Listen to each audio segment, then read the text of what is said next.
CEO at Woodbine Entertainment in Ontario. Uh, he played with me at Brown, so he's a hockey guy. Played 2 years in the American Hockey League. He's a really uh, sort of soft-spoken, emotionally intelligent guy who's done a terrific job at Woodbine with their diversity and inclusion environment. And the first thing he said to me when I was just trying to clarify with him, like, are you really interested in doing this? CEO or board or whatever. And he said, he'd be really interested in being on the board.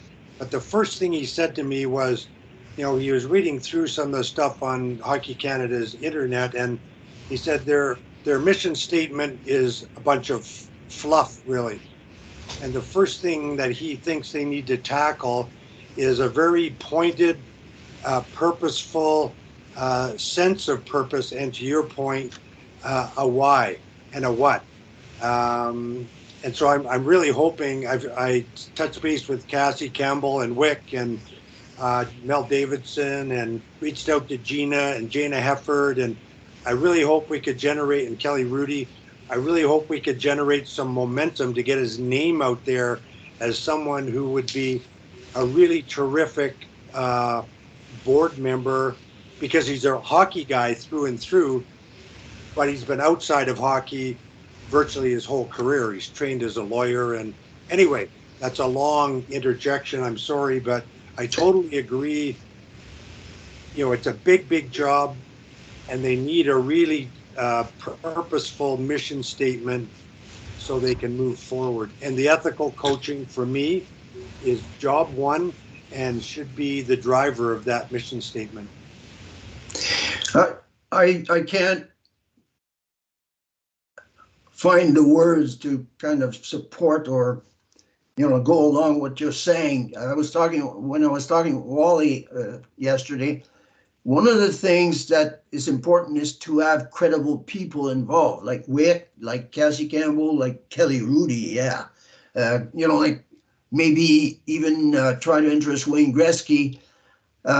Hockey personalities that are recognized like in a split second, that kind of buy into this approach of influencing. We're not going to tell them what to do, but we should be a voice that helps those people who are working to, it's pivoting, right? It's like turning the ship.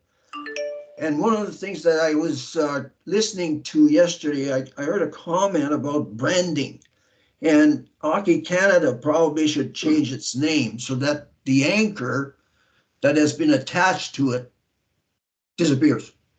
That's a really good point. And I was thinking the other day, maybe they should go back to the future and rebrand themselves as CHA, Canadian Hockey Association.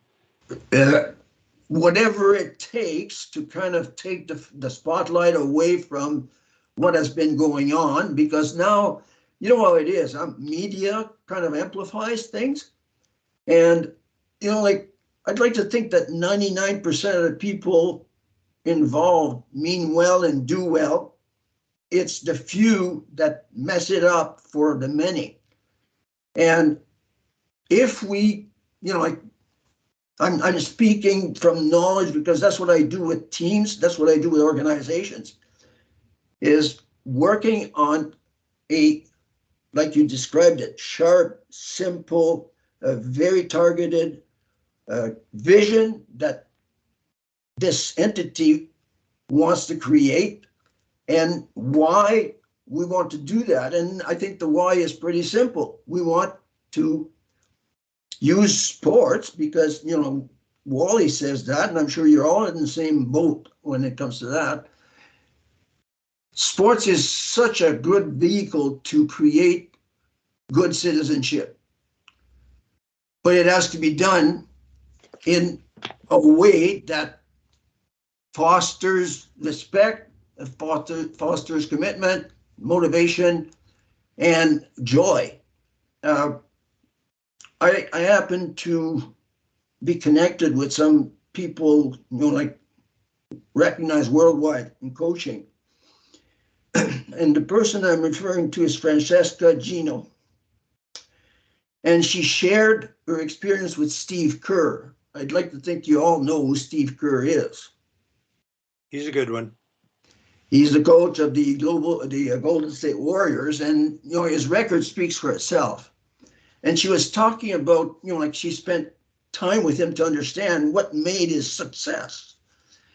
And he has 4 values that he developed over talking with players, talking with coaches, talking with management, and in the sport, not only in basketball, in other sports. And they're as follows: competition, compassion, mindfulness, and joy.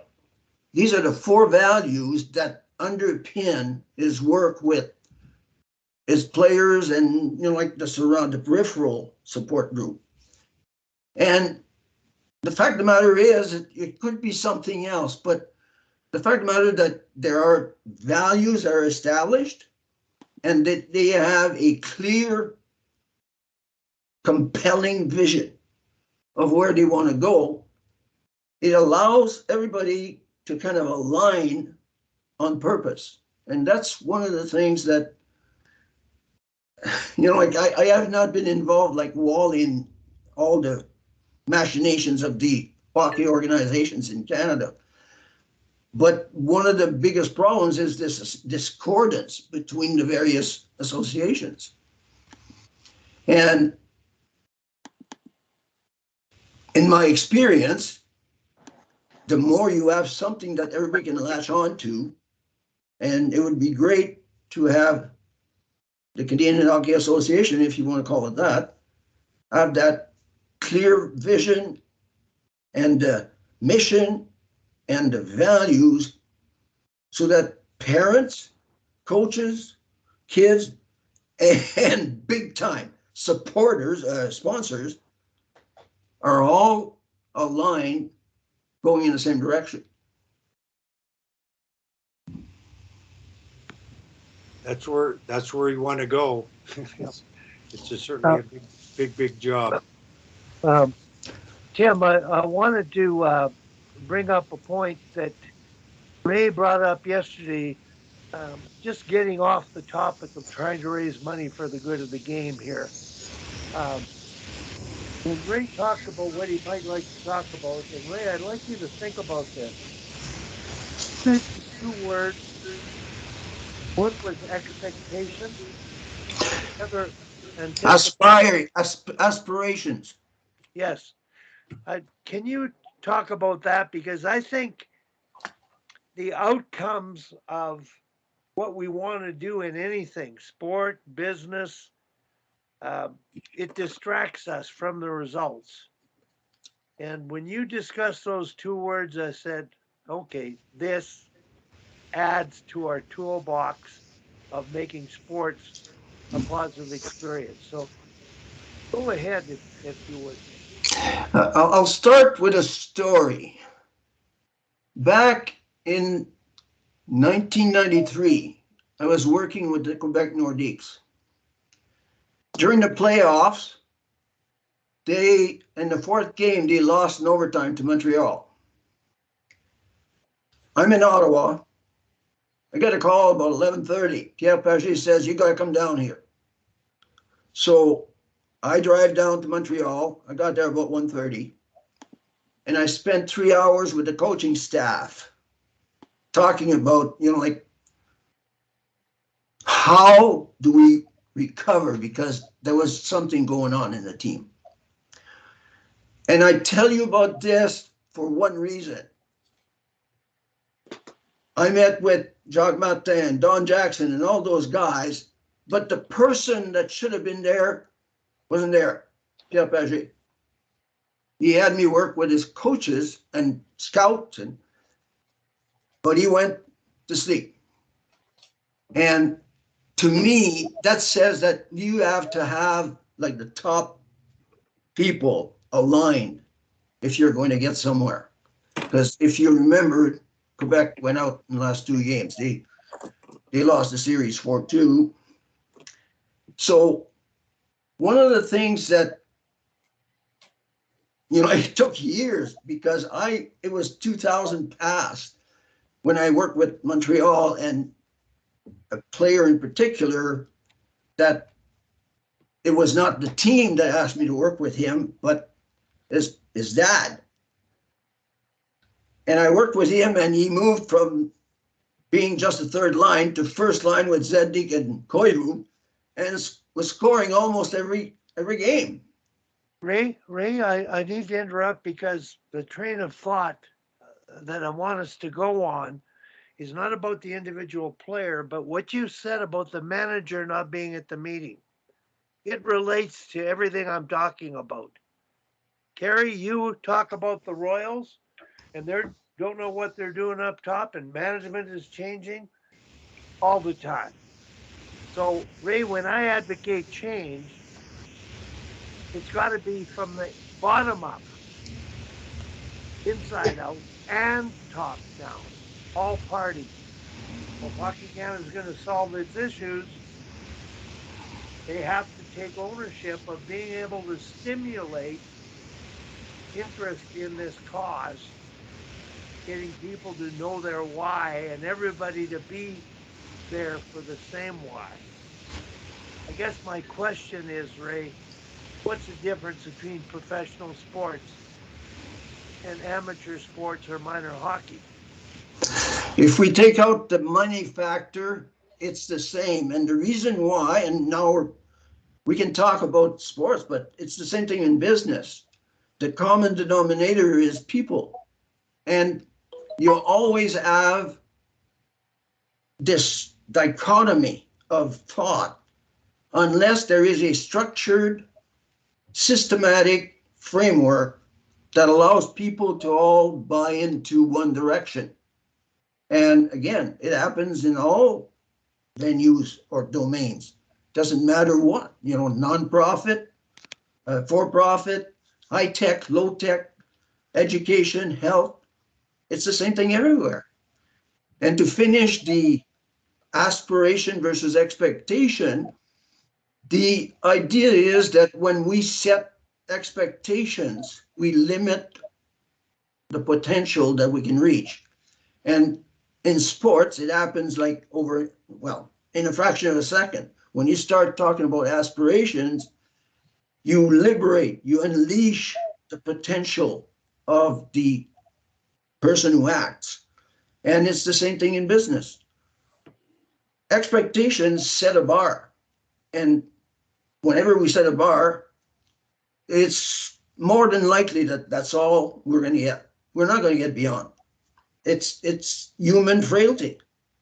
So when we talk about, like the pivot, changing direction, and all that kind of stuff, we want to help somebody like an organization like Canadian Tire to buy into and to support an effort that is based on aspirations for young people to become all they can be, whether they're just a house league or organized sports or even up to the pro level.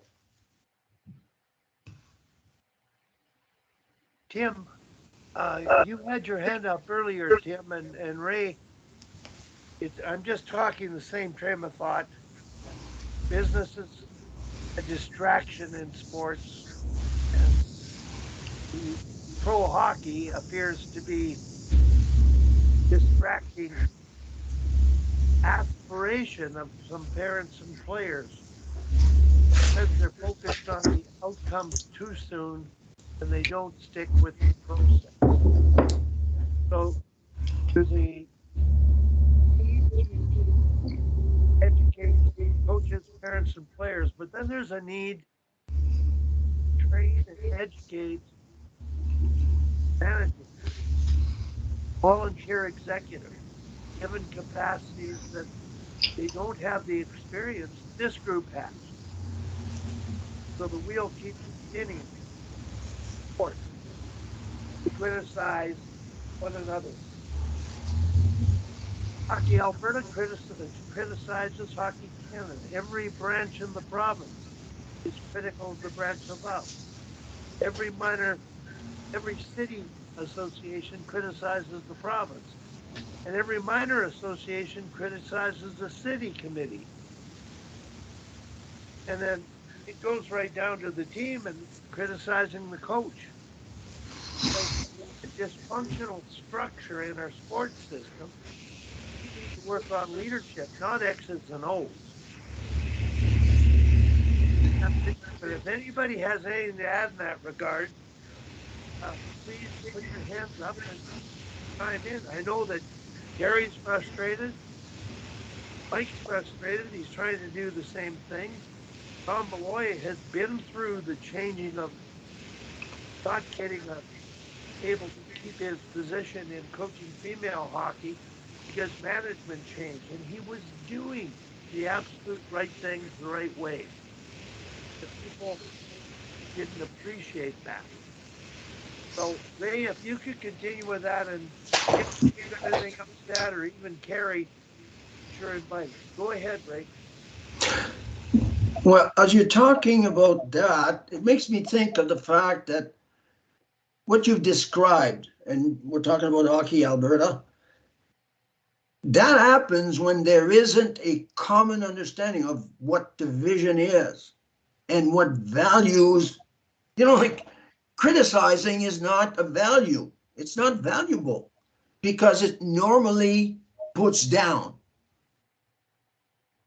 Evaluating is a better word.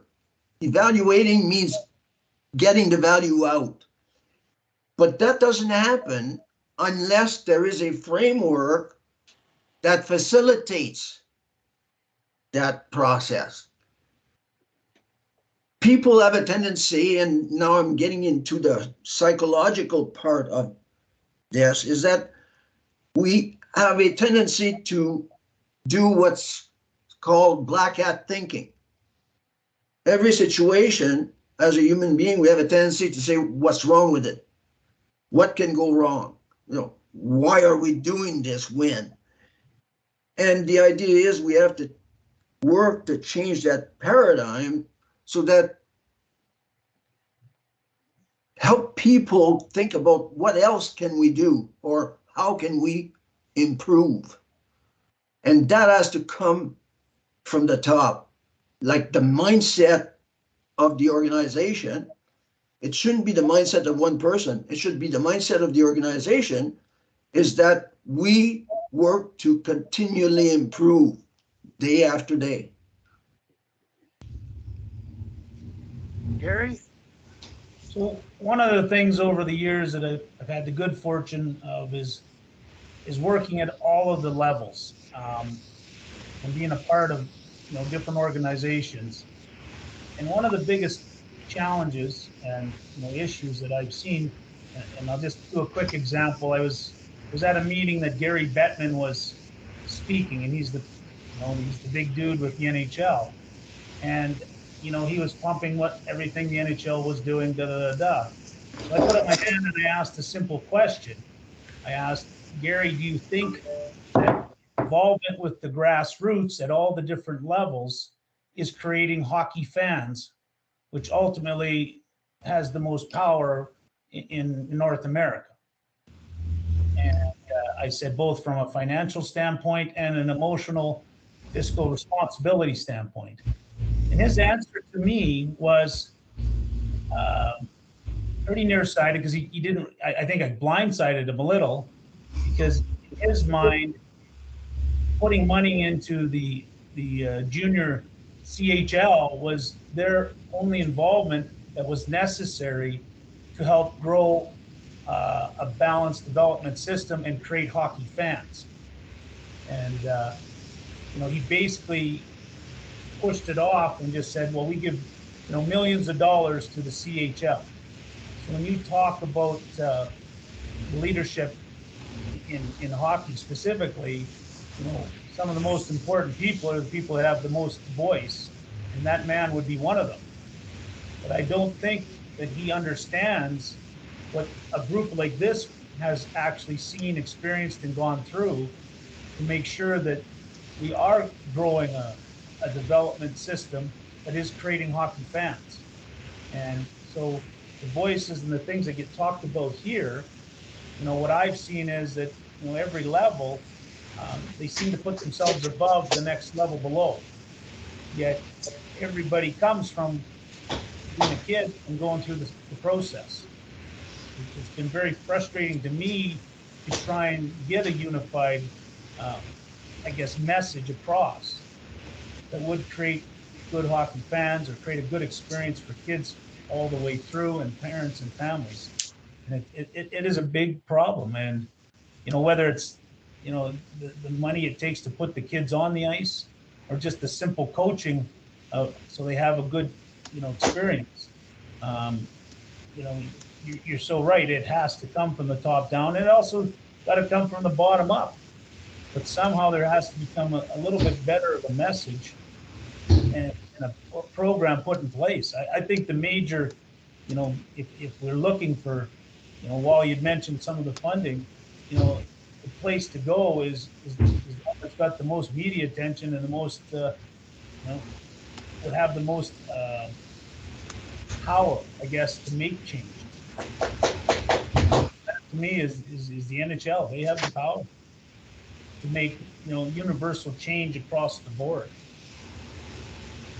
The point, Kerry, that relates to my overall mission and the rest of my life is, Ray, you said the top down. I'd say that's important, but not as important from the bottom up. We're the bottom up. Kerry's kid is the bottom up. Kid putting on their skates for the first time is the bottom up. How they're treated, communicated with, respected in terms of the coach's ability to motivate and transmit beliefs for them to aspire starts there. And coaches can become the drivers of ethical coaching to achieve greater things. And as those coaches grow and become, those kids grow and experience that and become coaches themselves, and those coaches become board members, and they get to the top of an organization, they'll understand the why. And right now the dollar sign interferes with the why. So Mike, you had your hand up there a while ago, and I'm not sure what it was for, but I'm just going to, we're off the top here. You're down in the States, and I know that I would like to see if Peter Whitney and Jordan have anything to add, and then let Ray take it from there. Go ahead, Mike. Yeah, well, originally I just had my hand up just so I want to let you know the recording stopped, so I started to record for you. But Ray, from your point, I think for where we are in the U.S., I know that the NHL pours a lot of money into USA Hockey as an organization, but I also know they do a lot of grassroots programming. I just think they do it in a way to kind of echo Wally's point, is they don't do it like there's no concern about the ethical values of new players coming in. It's about, okay, give the kids a good experience. They get their equipment for free, put them in a place where, it's age appropriate and size appropriate for them. But there's really no discussion about, why kids get into sports and how coaches can work with those kids. And I do think it's not a hockey issue, because I do some pretty high level work with USA lacrosse, and my kids have all gone through every sport, baseball, soccer, football, everything. And none of the governing bodies put this at the top of their list. And in reality is that it's sport that can make the most impact on changing this. And so I think it's, Wally,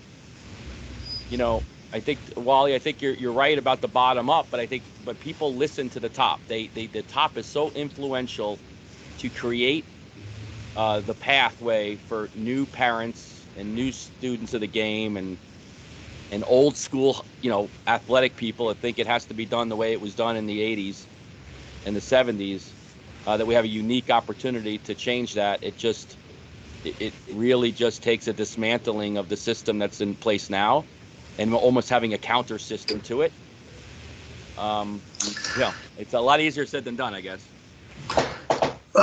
There's one thing that you make me think about, Michael, when you say that is, like I'm a long ways away from when my kids were in sports, and they played different sports like yours. And I've worked with sports organizations at the minor level as a performance coach and as a leadership coach, and it seems like the problem never goes away. And there's one fact that we can't escape from it, is that what gets rewarded gets done. And what happens in minor sports is the emphasis is on winning.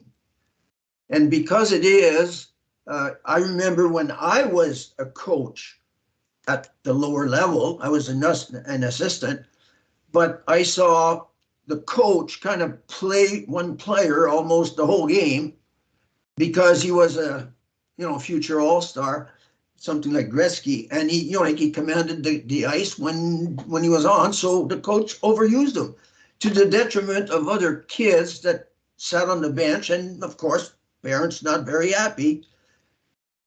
And it still happens today, and nothing has changed because what gets rewarded gets done. It's all about winning trophies and beating the crosstown rival and all that kind of stuff. And like you just said, Michael, it's not at the top of the agenda talking about ethical coaching, but ethical coaching, I think, is a esoteric, big word, concept. I think that what we have to talk about is respect for the little individual that is the kid, and respect for the parents who want to help their kids grow up. And if the focus, the spotlight changes to development, and not on the ice. I'm not talking about the ice now, because that's not my game. I played hockey, I played football, I played all kinds of sports. My focus is on what's going on inside the individual. And if we take care of that, you can have big wins. But the idea is that not too many people think that way. So Ray, I'd like to just interrupt because always Terry Bracco has done things the right way all his life. In a generation of parenting, which was really grounded, value driven, doing the right things. And now, the outcome people, parents,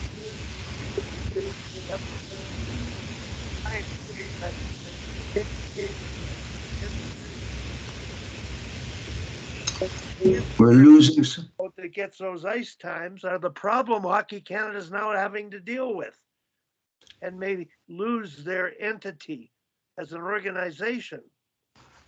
So until sport focuses on respect, that's the most important part of playing a sport as a young player. It can teach you so much. Right now, the nature of coaching, focusing on winning, shortening the bench, drafting too early, and those kids becoming entitled and growing up, not only ruins those kids and creates problems, it has an extremely detrimental effect on our society. This isn't a minor issue. This is a issue of society, global thing. So I just wanted to preach a little bit there. Terry's more frustrated than I am because his boy is playing AAA. The coaching staff is excellent with X's and O's. Of course, we know they could be better but the behavioral side of coaching and the recognition of good behaviors and rewarding them, effort, respect, those are the things that matter more than the X's and O's. Unfortunately, I have lived experiences that confirm that. I've been part of a team that had not enough players even to field defense and offense on football. We won a championship because we worked together and we applied these principles. So we were a team, a real team. But I have also lived it as a performance coach when I was with the University of Ottawa GGs winning the Vanier Cup in 2000. Again, not really any stars on the team, just a bunch of guys that believed and respected values and worked that way together. And, like there's education required. I think that, coaches, it's difficult for coaches where all that they know is how to go on the ice and teach how to play hockey. And they put so much emphasis on it that they forget that these are not little robots. They're human beings. And they grow up to a system that's exactly the same, You get to the junior level and I tell you, like if you can't perform the skills, like I have a client, a coaching client that is about to enter that junior level in hockey. And he's he's looked at by a lot of scouts, but he's still not the best that he could be because he hasn't fully developed his understanding of, you have to be a man first. You have to be a human being first, not a robot. The question is how, I have an idea, but the question is how do we implement a framework that but encourages and helps coaches, parents, everyone to shift into a future thinking development mode. That's not only the X's and O's, but it's also the human being that we are helping grow. We don't hear you, Wally.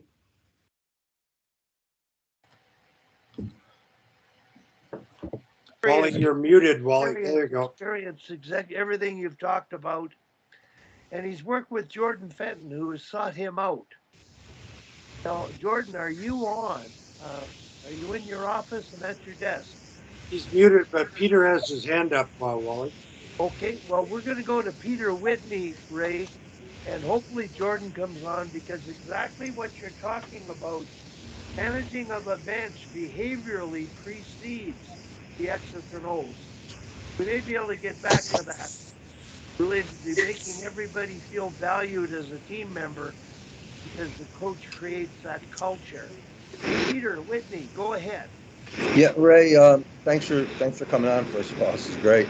I think one of the things too that you're talking about, right, is the fact that probably when you deal with human emotions, right, that's probably one of the things that people are most uncomfortable with. And as a hockey coach, it's kind of the last thing because you get in a position where you feel like I'm the boss, I'm the leader, I can't show any emotion when really, I mean, for me, like I said, I've been doing it for 30 years and fortunately been able to be exposed to some really good people and learned a lot, but you got to be able to establish trust with your players. And when your players trust you, they'll do whatever you ask them to do. They may not be successful at it, but they'll at least give it a try, right? Same thing like when you're parenting, right? If your kids don't trust you as a parent and realize that you have their best interests at heart, you're not going to get very far. So, I mean, I love that idea. I mean, that's something I've always tried to do is, and it's hard, but I will say that one of the things that there's nothing positive that came out of the pandemic, but a yellow legal pad that is filled with every session that I had with my guys and getting to know them and keeping them on board and creating that trust, I think was one of the reasons when we finally got back, we were able to go to the finals in our league after only the second year in the league. But I really think it was because we're able to establish that trust that you're talking about and connect with them on a personal level so they know that You know, you actually are there for them. Peter, I just wanted to, I see that Jordan's joined, and I don't know that he's heard the conversations, but trust and respect to me are in the mission statement exercise. Do they trust the coach? Do you trust your teammates? Do the parents trust their coach? Do they respect the coach? Does the organization respect the one below it or the one above it? No. There's a disconnect when we all want to do the same thing for the good of our kids. So, Jordan, we've talked about, and I brought up Kerry's name, and Kerry manages the bench so everybody feels valued. He has a way of rotating the bench. And the thing that I'll share with you, Ray, is everybody gets to play and learns roles, but he manages the bench remarkably well. It's not shortening, it's maximizing the talents of everybody where they're able to contribute the most and feel valued. And he's won 4 national championships, I believe, at the midget AAA level. So it works. And Jordan has taken his idea of allowing the players who are the most important person as the employees are in a company, and transmit a belief so that they exceed the expectations. They're allowed to pursue their aspiration. So, Jordan, I wonder if you could talk a bit about what you've learned from Kerry and Ray. This is the nuts and bolts, not X's and O's. What's your power play? What's your breakout? Forget about that. If you have trust and respect, Jordan's created a culture with his team. It's beyond anything I've ever seen. Kerry created that with his teams back in the day. He couldn't create it later when the generation of the parenting and coaching changed, society changed. So, Jordan, I'm going to let you talk a bit about it. And then, Ray, if anything comes to your mind, I know you'll filter everything. And like a good coach who's listening to what the players say, he'll be able to tie the bow that brings it all together. Go ahead, Jordan. All right, thanks, Wally. To Ray, if you wouldn't mind. Okay, hi Ray. I'm Jordan Fenton. My day job is an elementary principal. So when I was off there a bit, I was teaching grade 6 volleyball for 30 minutes, and it isn't quite volleyball yet, but they're working on it. What Wally was referring to is taking on the role of a U18 AA female coach, where we only have 19 rostered players, so 11 forwards. I was looking for a system that might work to build a little more chemistry than what many do, in that they either just roll one side of the wingers or the centers at certain periods and just turn their lines into meat grinders. And he said, he told me about Kerry, and that Kerry had a system that he used. And in Wally's words, he goes, "It worked great for Kerry." He goes, "But I don't understand it well enough. So you make sure you reach out to Kerry." And Kerry and I had a 3-hour conversation about it and many others. And I've been very fortunate to have had several other conversations with Kerry and pick his brain since then. It goes beyond building trust in your players or them understanding that you trust them. It actually builds trust amongst themselves, and that they feel value from you as a coach, but they also feel value from their peers in this system. And understanding, like I know with the kids, that they monitor who has been out when, and I don't even have to really, once I taught the the ins and outs of it to them. They monitor whose turn it is to be out on the ice in some ways and that. But what it's allowed is for chemistry, and I know Peter was just talking about getting to know his players at a different level through COVID and that. And one of my long held beliefs in a school setting is it's all about connections. It's not about the content, it's about connections. Every child needs to feel connected to their school in a significant way. They also need to feel connected to at least one adult in a significant way, and they need to feel that it is a place where they're cared for. And I think that hockey teams are no different. That every child needs to feel when they come to the rink that there's a reason to be there, not just because their parents are dropping them off and paying the thousands of dollars for them to participate. And it's finding out that why of why they want to be there. And the other piece is they need to feel connected to their teammates, at least one in a meaningful way, and hopefully all of them in some way.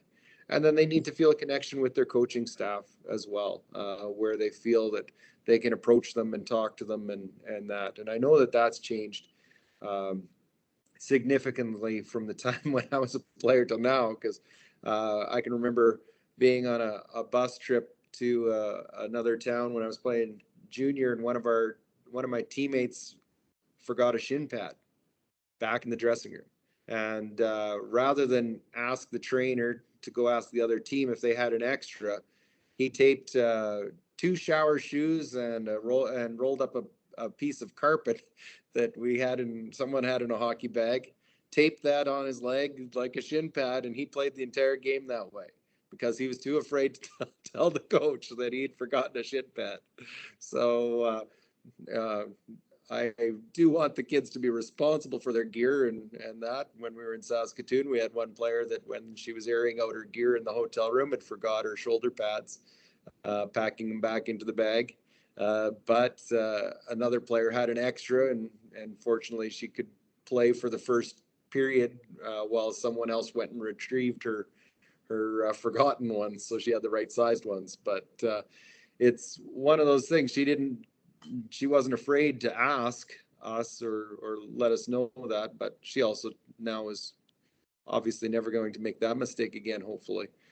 But it's that whole piece of connectedness and trust and as Wally says, fostering belief in one another. The players have to believe that you have their best interest at heart, and you have to believe that they are going to do their absolute best every time that they touch the ice. So that's kind of where it goes, but I would go back to the philosophy that Kerry has with the 11-player forward rotation, that it allows to build chemistry amongst the kids. It allows to build trust amongst the players with one another, and it revolutionized the culture that we were trying to build.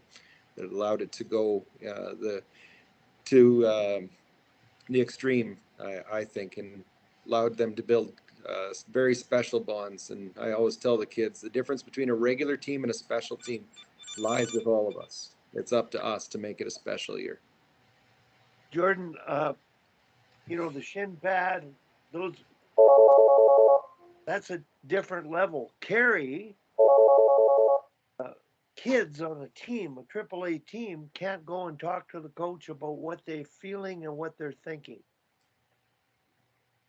The shin pad thing, it's important, but but I'm just saying right now, the players need to, and coaches need to listen to their players and ask them what they think, especially today's generation.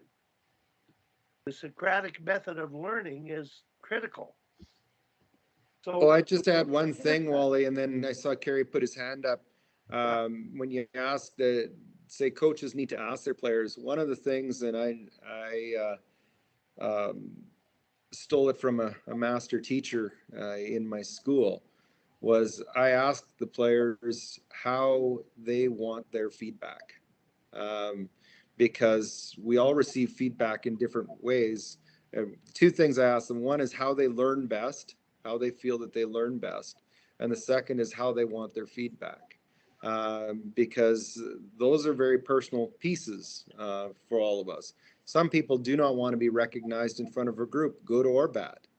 And so asking that, and the only caveat I say to them is, if you put on there that you want me to yell at you, I said, that you can put it down there. I said, but that won't be happening, because I'm not going to be doing that. But the feedback piece, it's important that they recognize. Some of them have never thought about it themselves as to, how do I want to be recognized, or how do I want to receive feedback, and that piece. But most of them, because of the way the education system is now, most of them know how they learn best, because there's enough different strategies and different things going on in most classrooms that they've been able to experience that. So those are the two pieces that I've started off the season with as well, so that potentially I can help them out with that as we go.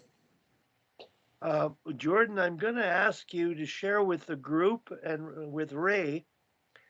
You did an New Zealand All Blacks team building activity with your girls.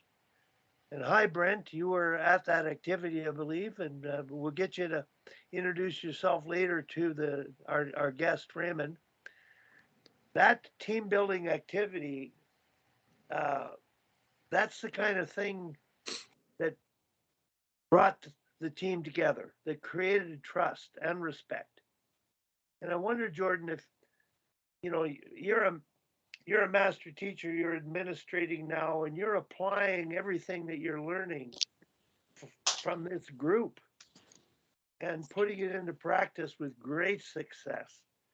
And I'd like you to share that story about the team building and the jersey and the name on the front and the name on the back, crest on the front and the name on the back, and how you dealt with your staff, team and players at a session at your school.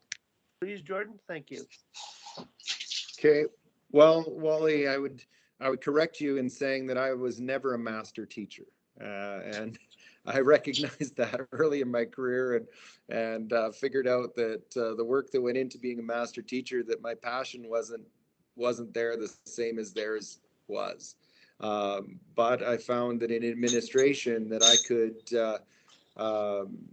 make some of the impediments go away and could enable master teachers. And that was where I found my joy in education, was is that piece. And I guess that goes along with the coaching side of things, and trying to get the most out of others. And when you talk about this New Zealand All Blacks thing that we did, it came from reading the book by James Kerr called Legacy, and it's talking about leaving the jersey in a better place. And so what it was we always hear the saying that the crest on the front is more important than the name on the back. Well, I think that both are important, that we have to say that the name on the back is significant because it means where we come from. And it has a significant meaning for you and your family, and where your heritage and all of those pieces are. But when we're trying to accomplish something as a group, we have to play for the crest on the front. And so the activity that I designed for them was the challenge that, of course, an exciting time for all players is when you get to pick a number. And because a number might mean something significant to you or your family or whatever. And that's, so the kids, after they'd chosen their numbers, I said, now you have to research that number. I said that the Calgary Fire logo is relatively new in female hockey, because the association hasn't been around very long that way, but it's part of a rich history of female hockey in Calgary. And so what I asked them to do was to research the number that they had chosen, and what potentially what players had worn it before, and what it meant to play Calgary Fire hockey.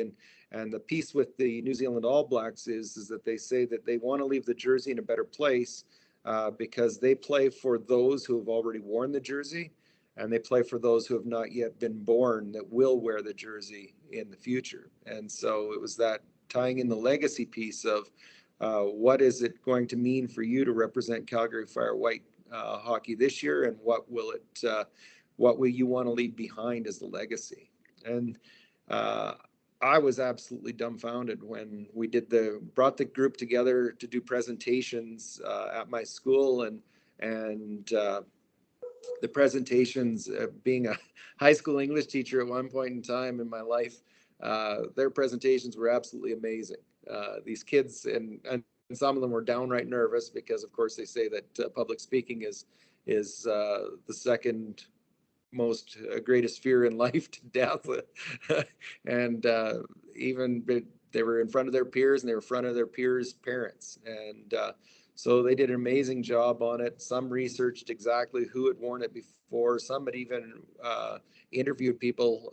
One had a video created that she'd interviewed players who'd worn it before, and I'd mentioned coaches like Tom and some others that had coached in the organization and some of the results and that, and the kids took it to another level. Then to cap it off, to finish it off, was we presented the girls with the jersey that they'd be wearing this season, and that falls into the ritualization piece of it's that player and their family are representing our organization with that jersey for this season. And it was really, really touching to see the kids beaming and their parents beaming with what their child had just presented to do with our organization, our team, and what they're going to represent.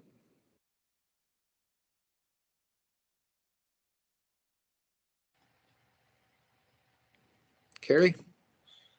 That is a spectacular,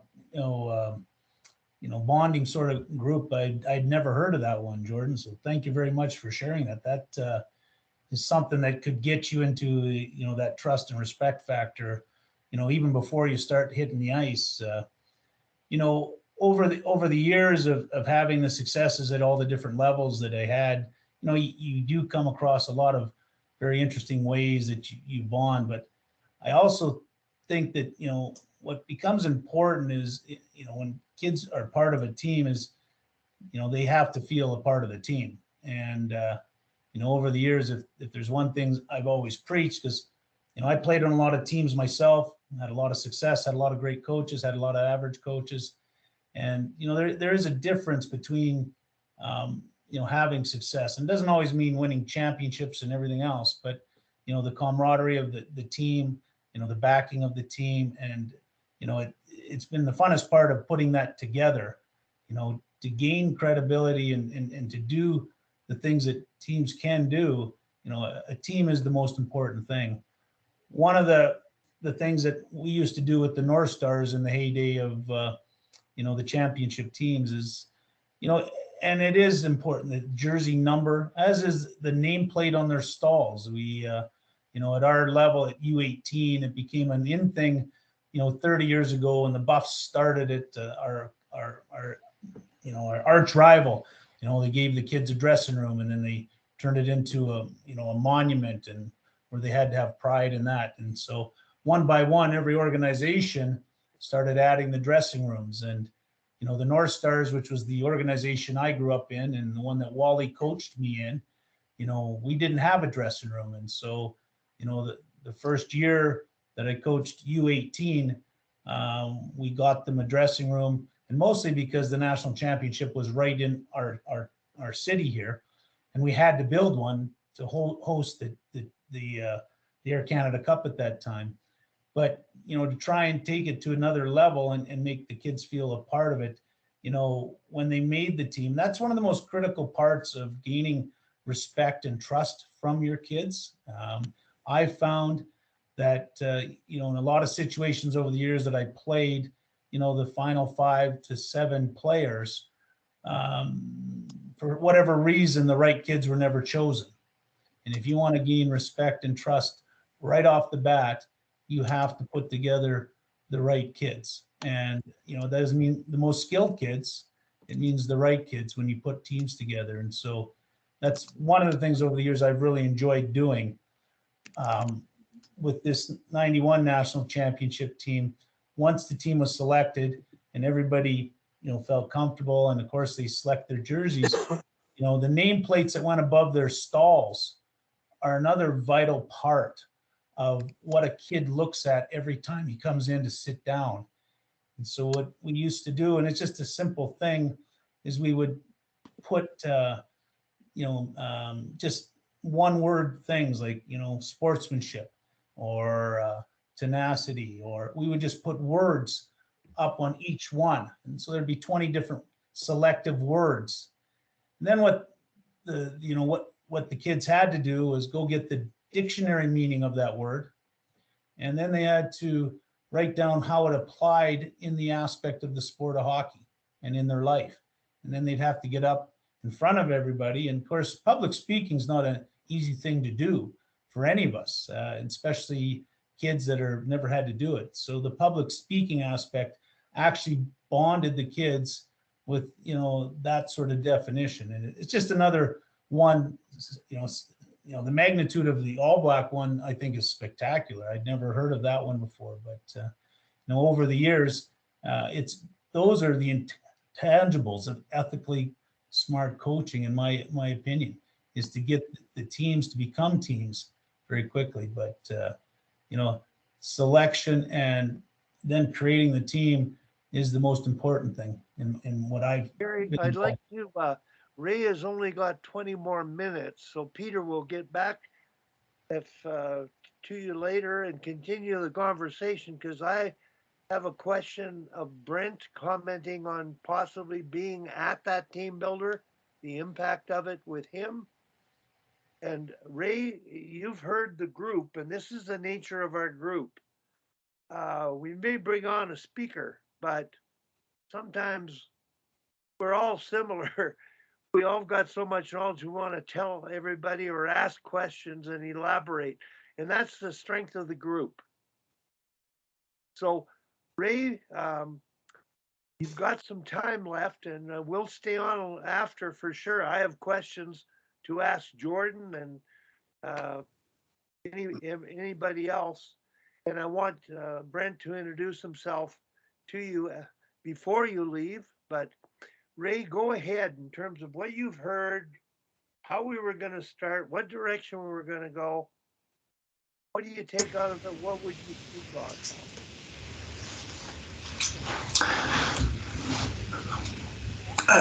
It's almost like I've been with this group, like forever, because I listen to Wally, I read what he's bringing up and all that kind of stuff. And I guess there are two things here that we have to, I think we should want to. One is definitely the reflection that has been going on with Carrie and Jordan and like the people talking about what we are doing in the dressing room, and what you might be doing to help the parents get involved and all that kind of stuff. That's one thing. The other one is the bigger picture. But all this powerful gray matter that is sitting around the table, I'm going to use that terminology. One of the things that I think is important is to think in terms of strategy. My view as an observer is all of this, you don't want that to kind of get lost in the wild blue yonder. I think that everything that is transpiring here would be great at like putting it together so that we can support, entice, enroll, like push the boat a bit in the right direction as far as the framework that it will enable. See, like you coaches that are here that are talking about the great stuff that you've done,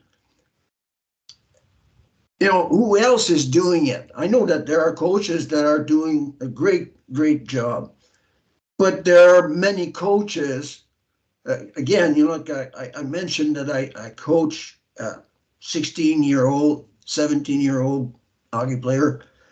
And I remember his coach doing stuff that was unthinkable, from sitting in the stands and watching what was happening with shifts and whatnot, and hearing the player's dad, because he's the one that hired me to work with his son, and all of that stuff that's going on to focus on trying to win, or here's the thought, a coach that doesn't like an athlete and finds ways to punish him or her by not giving ice time, or by not asking them to challenge themselves, or by Jordan, you were talking about, like being in an environment where you recognize and you treat people like people so that they feel they belong. That aspect is more like a big picture concept that we want to foster. And as far as I'm concerned, it has to be at the top level if it's going to happen in a general sense. If we just talk about the local level, we're going to have patchwork. So my thought is, with all the good ideas that are simmering and are being applied and producing results, like Carrie, you're talking about, like championships, and I can see why you would. There are, and I can't help but think of a story that Wally told me about. Ray, I'm sorry. I'm sorry for interrupting you. I disagree with one thing you said. It has to be done at the top level. And I'm talking minor hockey. Hockey Canada, the governing body.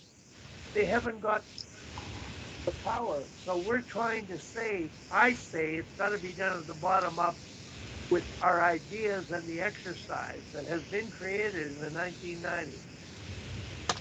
So bottom up is the only way the top will get it when the generation of players become coaches, become managers, leaders, employees, and CEOs. So my comment does not exclude what you're saying, Wally. Yeah. I'm talking about a parallel track. Okay, good point. Like what you're talking about is, to me, it's a given. If it doesn't happen there, it'll take a lot longer. However, like, and I put my coaching hat on in organizations. If there isn't a champion at the top that kind of fosters and promotes and helps create an environment where people like Carrie and Jordan are recognized and used as models to help others realize and implement those approaches, those processes that create champions with any group that you have, because you're releasing the human potential. Kim? Yeah, if I could interject, I totally agree that with Ray, that it's got to be a combined effort. What we're talking about really is obviously a big change in mind shift, like a ground shift of attitude at the grassroots level that will filter up. And for that to happen, I really feel there needs to be leadership from the top down, and we're talking Hockey Canada. Eleanor Roosevelt was the one, I think, that said, great leaders take people where they do not necessarily want to go but they ought to go there. And so Hockey Canada needs to lead this change in mindset, because it's a huge change. Like we're talking about, kids' aspirations and parents' aspirations. We know too well that a lot of those, the number one aspiration is, I want my kid to get better and I want my kid to advance. And in order to do that, we need to win games. And that's what their aspirations are generally. But the mission statement thing, and I totally agree, this is the key piece. And it's such a great time. And it would be wonderful if Canadian Tire would do exactly as you suggested, Wally, put their dollars back into Hockey Canada with the string attached that these dollars are going towards a grassroots program to encourage the mission statement exercise and the education of coaches and parents that will help initiate that ground shift that we need to happen. But it needs to be driven from the top. And like Ray said, if they can, if they could get some high profile hockey personalities on the board, only for the celebrity factor, because they're not the ones that have the know-how to lead the change, but they will be the beacon to draw the attention to the fact that these things need to happen. So it's a top down driven exercise that starts from the bottom up, and that's the way it needs to happen, yeah, in my mind anyway. Tim, I thank you. I wanted to make the point that you made. Part of this process from the bottom up is convincing the powers to be. All associations have a coach director or a technical director, X's and O's. You suggested they have an ethical director, ethical coaching director. I'm advocating that this exercise be adapted at every level of coaching. It's not the same exercise because they've done it. They're going to make it better. And it's a simple process that I'm familiar with. Simple. We don't need the mission statement exercise. This group doesn't. It's, we know our why. So, Tim, I wonder if you could, you brought up the idea of an ethical coaching coordinator, just like you have a technical coordinator.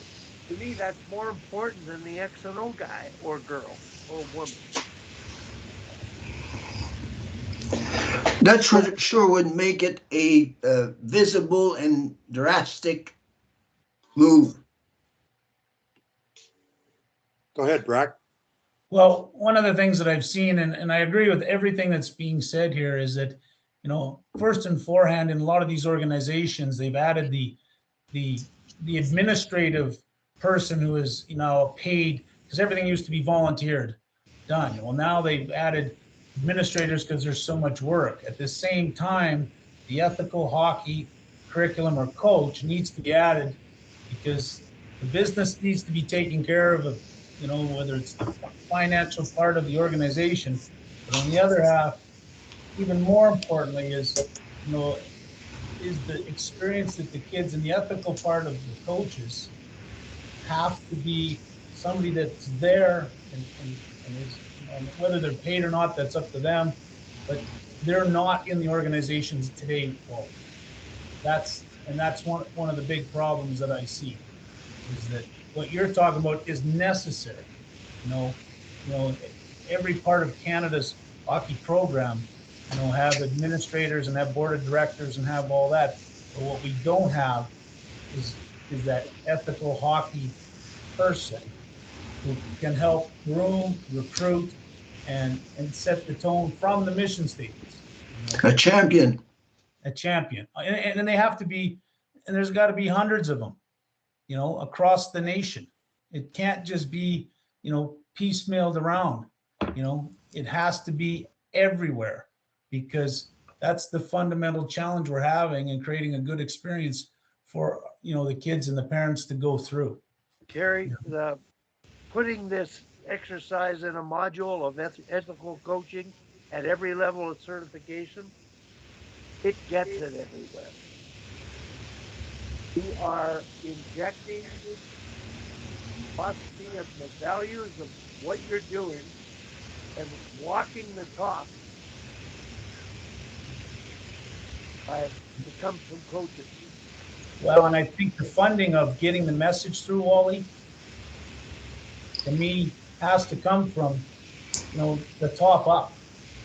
And I mentioned the NHL because they got the most to gain by creating a better process, or Canadian Tire, whoever it must be.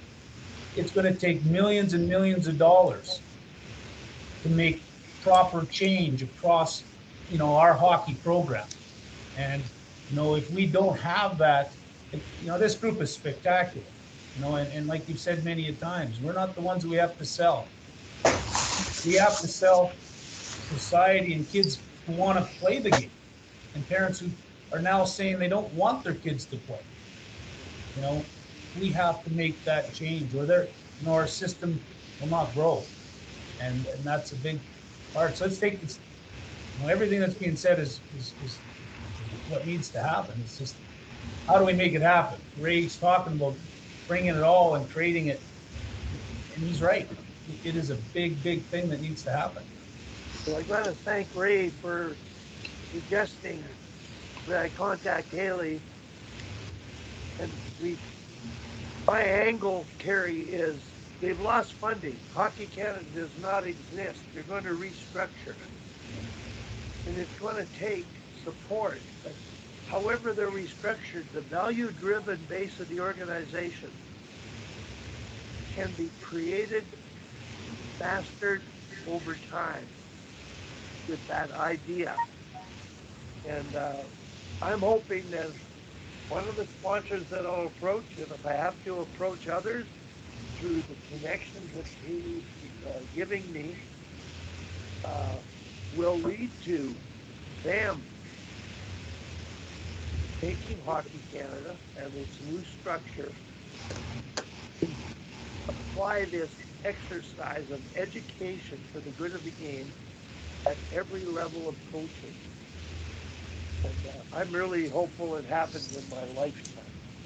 Ray, go ahead. Just a final word. I want to share with the group what I've shared with Wally. I have a deep conviction that people like Nike and Royal Bank and Imperial Oil and Canadian Tire, they will buy into this concept if we present it and say this is how things are going to be done from now on.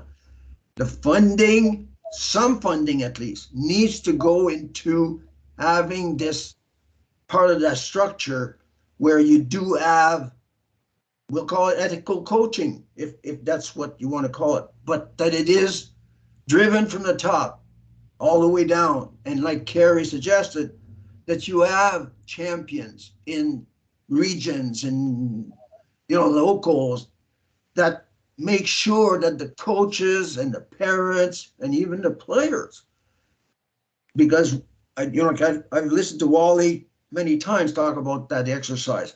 Everybody goes through it so that there is a commonality all across the board.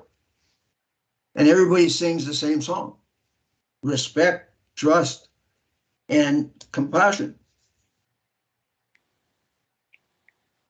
Ray, when I introduced the exercise, it came from a gentleman named Dan Morrow. He actually applied it in the 90s, gave it to me. Dan was the director of the Center of Excellence, who coached the Pee Wee AA team in Northwest Calgary with Dr. Bob Corin, the dean of phys ed. They were having issues. So they created this exercise and they revisited it at Christmas. And it made the season much more enjoyable. Not perfect. I talked to Dan 6 months ago about how life is going, and he said he's going to get back into coaching when he retires, and he would do one thing differently. He said he'd leave the head coach or the assistants in the dressing room, and he would go out and talk to the parents because he's walking the talk that they agreed upon. No, he didn't say he's walking the talk. He's not going out there because he just said, I'm there. I'm here to help you and your kids to achieve their aspirations. And I think that's a huge part of it. And Jordan, I don't know if you've had to go back into the gym or not, but when I watched Jordan at the Firestar tournament after it was all over, he's in the lobby. He's talking to parents. It's open, and there's a degree of interaction and respect there. We're talking respect and trust. He's got it. They've got it. And I just With want one to throw another, in with there, the parents and the players. Kerry, you Well- had your hand up? yeah, I just wanted to reiterate also, it's not the ethical nature of the coaches that's important, okay? But it has to be ethical from these board of directors. And the people who run the organizations have to buy into the same part of the ethical part of coaching, because part of the problem we have in a lot of our systems today is the unethical people who are actually running the coaches and selecting coaches. And if they don't buy in, and if they're not a part of the whole process, then guys like us get pushed out, or guys like this on this thing here, and their views will never be brought open and what is necessary. So it's not only just the coaches, it's all of the organization. Tim Bothwell. Sorry, I think my hand was up from before, but I totally agree, Brack, that and the understanding on the part of those directors that as we continually advocate that at the minor level and certainly below midget for sure, the emphasis needs to be squarely placed on fun, development, both on and off the ice, and and doing your level best to be at your level best as individuals so the team can be their best. That's where the focus needs to be. And yeah, I totally agree that there's far too many people involved that, just think winning is everything and nothing else matters. It's almost really a form of minor hockey corruption from the ages of 6 to 14 that are creating some of the biggest challenges that we're all facing, in our organizations, and it needs to be addressed. And I totally agree. Like I was listening to CBC yesterday, and a learned professor from Western University, putting all the blame on Hockey Canada for all the things that have happened, and not a mention of the coaches at the minor level and the parents as the players come up. Like Hockey Canada did not create the players who committed the egregious acts.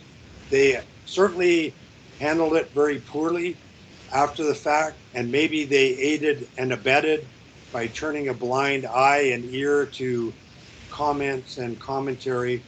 But it's the coaches, the directors, and the parents as the kids are developing from Timbits on up to midget. They're the ones that created those players, not Hockey Canada. But Hockey Canada needs to lead the charge in trying to change that mindset. Yep. Tim, I want to mention, and Ray and I think I talked to Ray about this yesterday. In that exercise, it's really simple.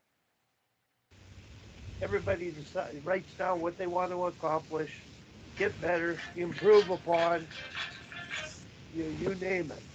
And you sort it into two columns. One's outcomes and the other's value. Now, if I'm doing this at the high performance level, Tim, that's the reason I'm bringing it up. I would start with the outcomes. Win a national championship. Score more goals. Get a scholarship. And then I ask the question, I create a middle column. How do you do that? Middle column is the process. By having the values you need to do everything right, the process. It's all about the team building, the respect and the trust. And of course, the X's and O's will matter. Teaching offensive attack will matter. So the way to do it at the HP level, start at the top, start at the outcomes, because they do have expectations. They're aspiring to win a national championship. But now I take a reverse approach. I only have the two columns and draw an arrow from the values column to the outcomes column and say you've got to stick with the process. You're learning how to skills. You're learning how to coach behaviors and recognize them and deal with them consistently to gain respect and trust. And So and we we actually should, while Brent's on with us, it's great to have him on because Yeah, we should. a huge piece of this, of course, is his area of interest and expertise, and that's the whole diversity inclusion area, which is where everything went off. I think Ray's got to go, Tim. Yeah, has his hand. Sorry to interrupt, but Ray, you had something to say there. No, I enjoyed the moment, and I hope that we're going to keep going on the discussion and get something together that really helps sponsors to buy into the new way. thanks, Ray. Thanks, Ray. Okay. Brent. Sorry about that, Tim. Yeah, no problem. Like, just the reason we're all talking about this, or the reason there's a big storm out there now, is because there was zero understanding, on a human level, of other human beings, and that's kind of Brent's area. Obviously, the guys involved were not very well educated or guided as young players and young people, and I totally applaud Brent in biting off the big piece of the apple here and trying to address that. And maybe Brent could talk a little bit about how what he's doing right now and how he's making some headway or not. Brent, you got your speaker on? Yeah, good morning. How is everyone? We're good. Real good. Okay.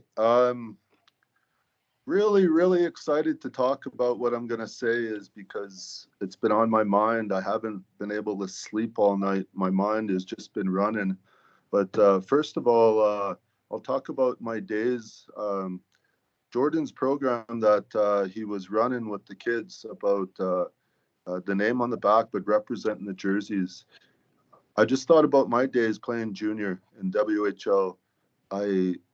I'm just thankful for the opportunity to, as a dad, to witness the pride you see in the kids, the communication factor, because every player has a voice, every player has a personality, and we got to see that as a parent. I was proud of my daughter because she spoke about diversity and Indigenous issues, on how she wanted to make other kids proud because of where she's playing.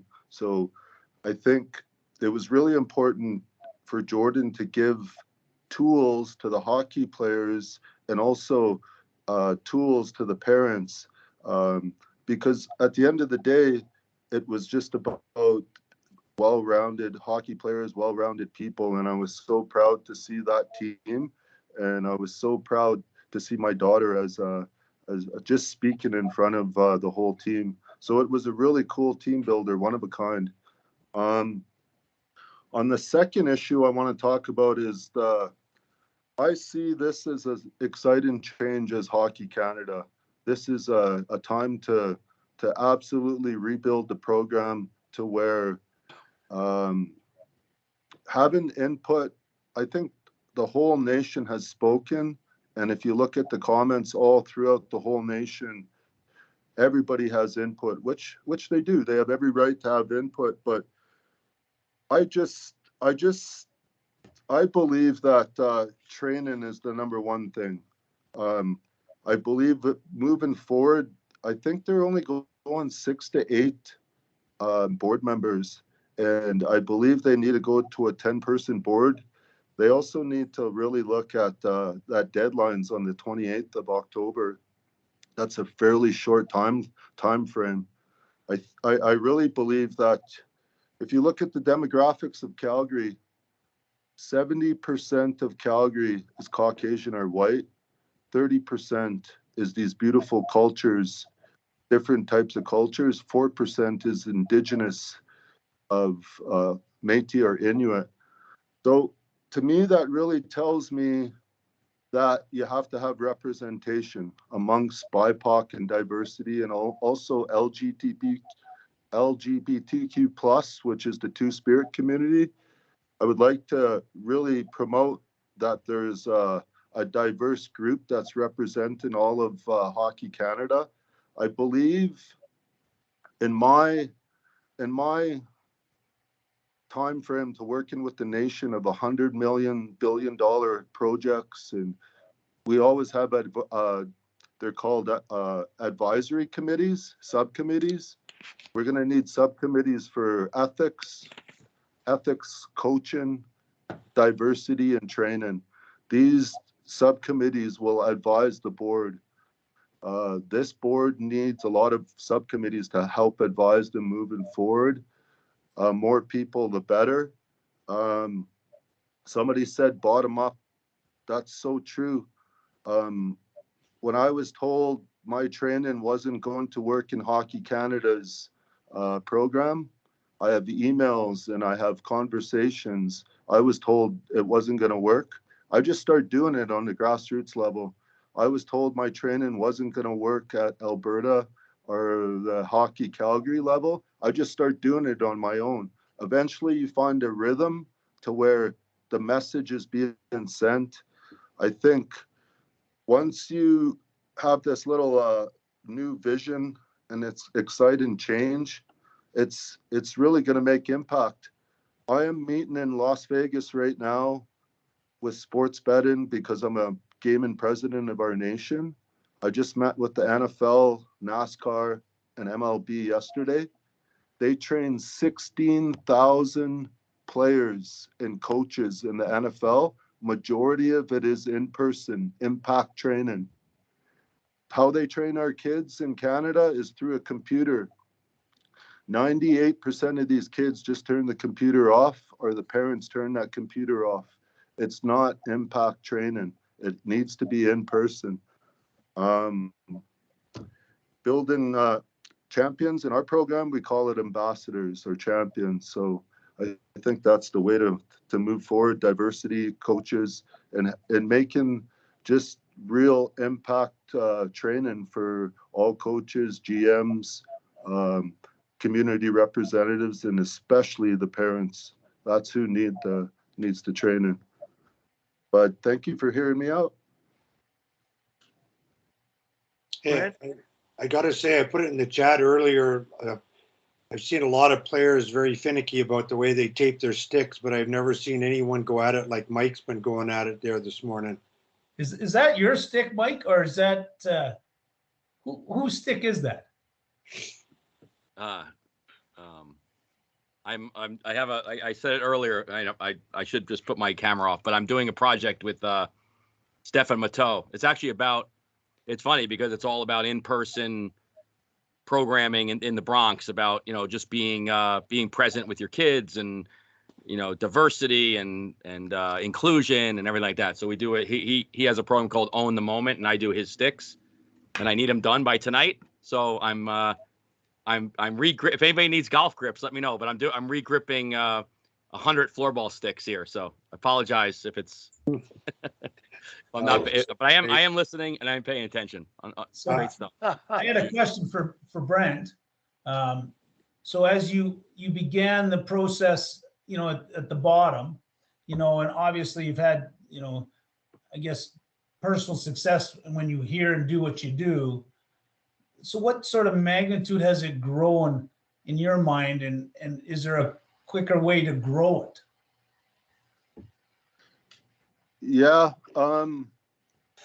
Well, just starting out, you have to develop a program that it's called full inclusive programming. Mine's based around diversity. So I had diversity summits and I invited over 200 people of different diversities, Caucasian, white, which are allies to us, people of color, indigenous, uh, two-spirit in the gay community, black people, and over basically over 200 people. So when they advised me on how we move forward, the big thing was just education and awareness. You have to restructure it to your whole programs around impact, education, and awareness. So when we first started doing it, we just redefined the program to where we thought was based around impact, telling real stories because people resonate to real stories. You only have about 30 minutes to 40 minutes before coaches, parents, players start tuning you out. But where the real thing is, they want to see the hockey ambassadors, the NHL players, the ambassadors have a role to play in this. But it's coming up with not scripted to what we want them to say. They have to be able to tell their story, and then we break it down and talk about it on why it's important, why these uh, ambassadors are in these positions is to help promote, because they don't know the Brent Dodgen horses. These young kids know the Cale Makars. These young kids know the Dumbas. They know the Reeves of the hockey world. Um, so now I'm coming into almost 1,100 people I've impacted, players, coaches, parents. So they're going to tell their story to their parents or their kids or their family. Then you're really looking at times that by 2 or 3. You've just impacted 3,000 people. And then you get on social media. And the key is once you get the key message in, then the companies start buying in. Then they believe in what you're doing. If it's reputable, then the Imperial Oil start knocking on your door.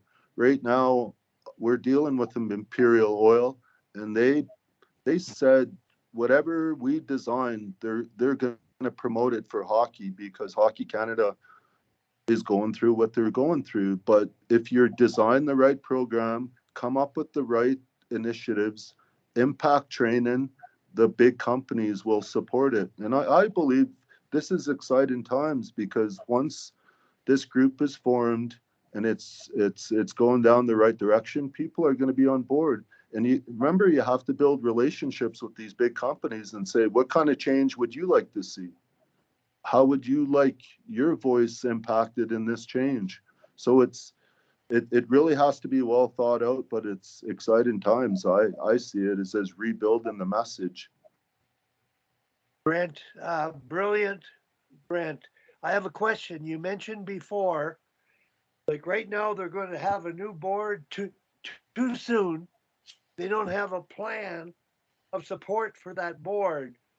You had mentioned subcommittees, advisory committees, like people like the gray haired people here, people not coaching, but that are good ethical coaches, could be offering information to them to make better decisions.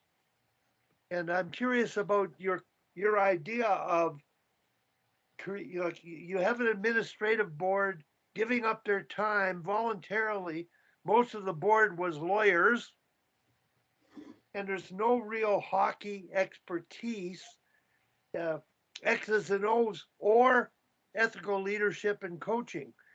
So, what vision do you have for those subgroups of people like myself who are retired and trying to still make a difference in the game?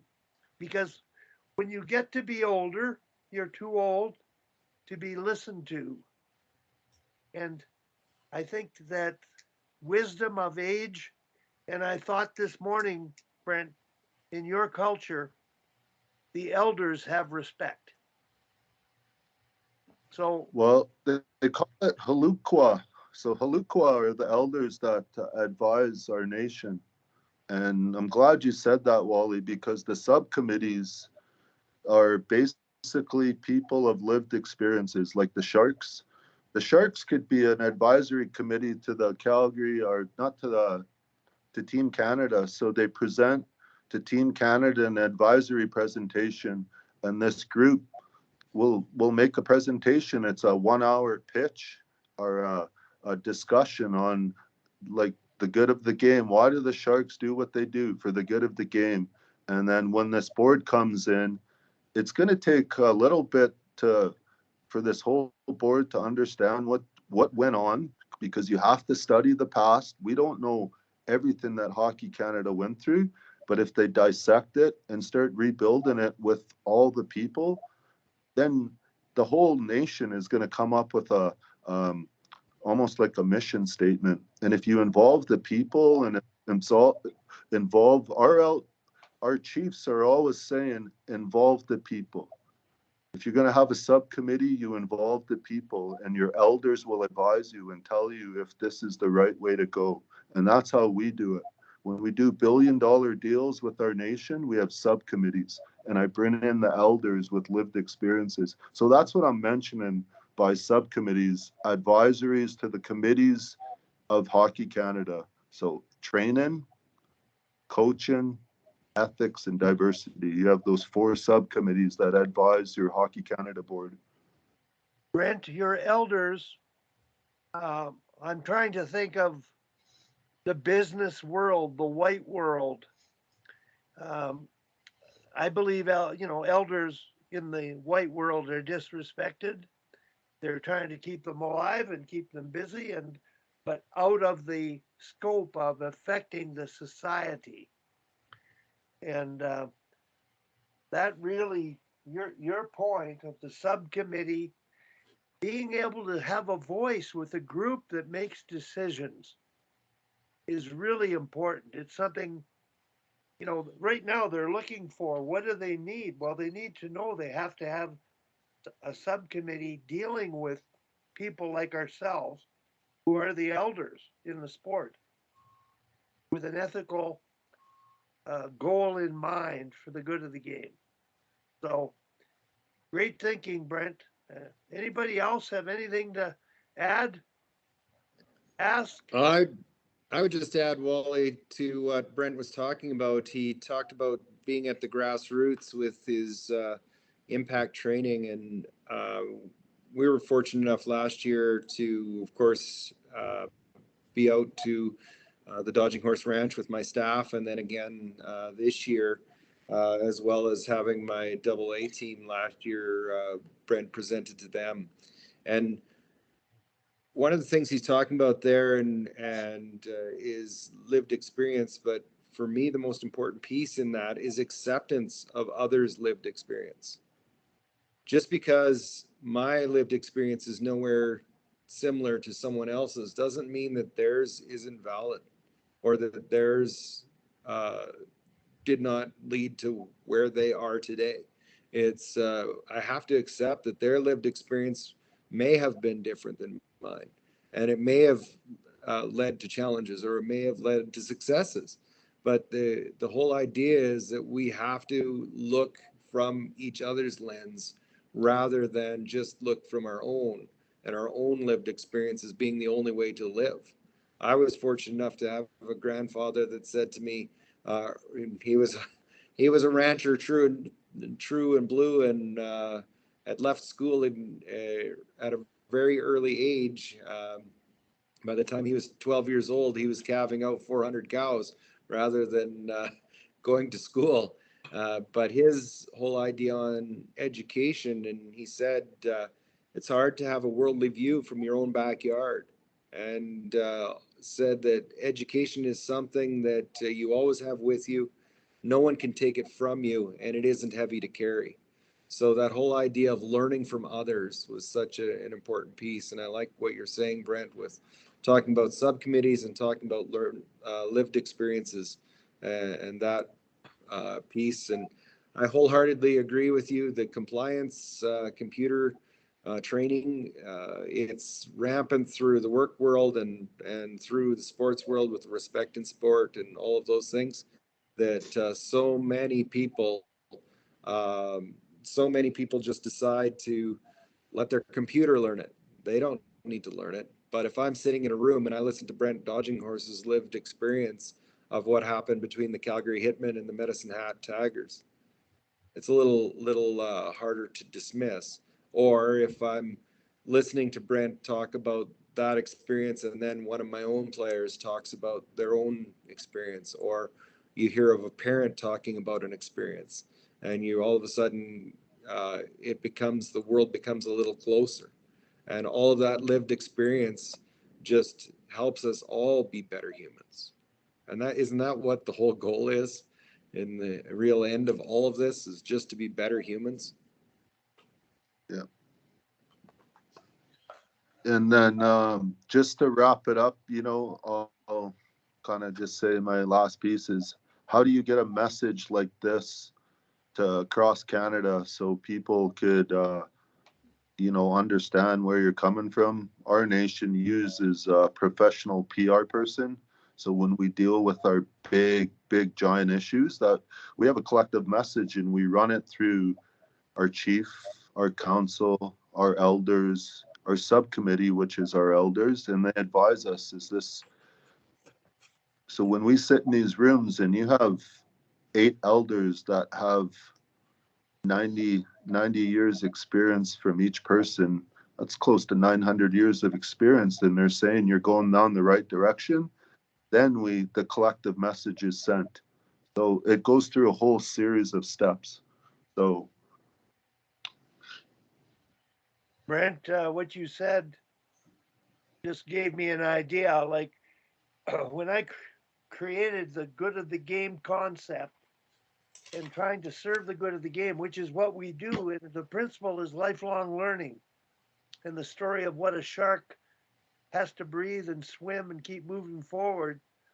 It really is a powerful message, and I really think that the corporate world wants the best for its society. Yes, of course, they want to make money, but not at the expense of society, not at the expense of kids. So, what we're doing for the good of the game is for the kids. They're our most important resource that are going to change the world we've created if we allow them to do that. So, I'm optimistic. We'll continue with this. I wish I was 10 years younger, but somebody here is going to take the torch and keep carrying it, I'm sure. Carrie. Just a couple things to add there, Wally. And having a business background and operating a business and being involved in the hockey aspects of it, and we'll just use Tim Hortons as a huge benefactor from a business perspective of positioning themselves with the first age brackets of a hockey player. So from a business perspective, their gain will come financially if they're promoting the right sort of ideas. And so the business world, they will buy into this thing wholeheartedly. I guess what we need to really focus in on and decide, do we want to put this on paper? Do we want to present this? Do we want this, and all the things you've already done, and go after, that business to champion along with us, is probably a big question we have to ask ourselves. And Brent's been outstanding in how he's kind of laid it right out. I think you have enough of an experience, and should be applauded for the mindsets that you're bringing to the plate. Now, okay, is the business world, or is Hockey Canada, or how do we move that next step so it becomes the universal way that we help the programs get better?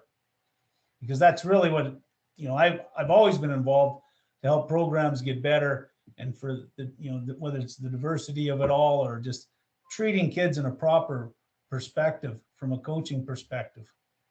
So I think we got to ask those big questions of ourselves. And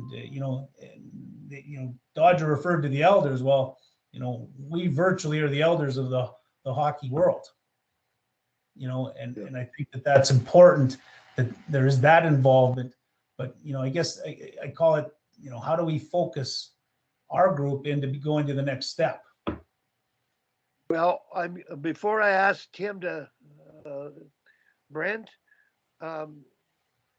you impress me every time you speak, and especially today, because you have an acumen for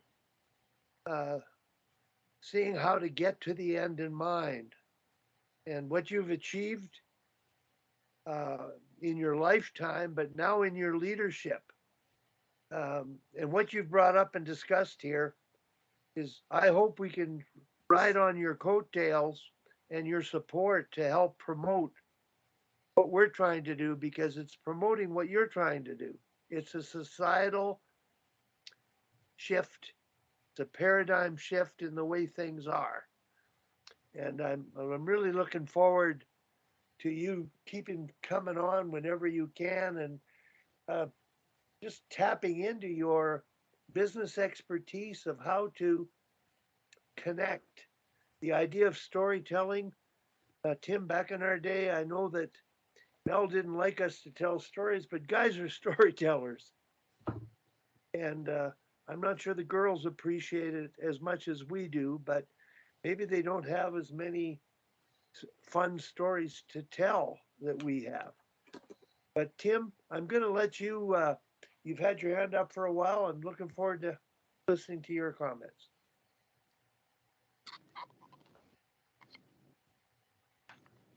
Your speaker, Tim. Yeah, sorry. Thanks, Wally. It occurred to me, or I had a thought as we were talking here, because there's so much good verbiage here, and Brent, again, is so impressive. When we talk, it occurred to me that when we talk about all this stuff, and that part of the why is for the good of the game, which is obviously a phrase that's been around forever. My thought was, we need to add to that phrase when we're talking about it as a group, and it shouldn't be just, the why shouldn't be just for the good of the game, but take it one step further, for the good of the game and for the enjoyment of the game, because really that's what we want to get to for all those kids that, at the lower levels, that are going to play and participate, and we know a huge percentage of them are going to fall by the wayside in terms of moving up the ladder.